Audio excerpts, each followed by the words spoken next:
Where have you been? Avoiding my dad. Oh no, what happened now? Oh, you're gonna love this. I wake up, the sun's shining, terrible terrors are singing on the rooftop. I saunter down to breakfast thinking all is right with the world, and I get... Son, we need to talk. Not now, Dad. I got a whole day of goofing off to get started. Okay, first of all, I don't sound like that. What is this character? And second, what is that thing you're doing with my shoulders?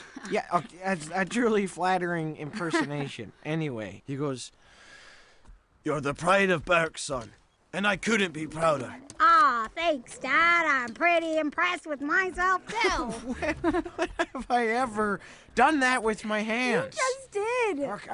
Okay, just hold still. It's very serious.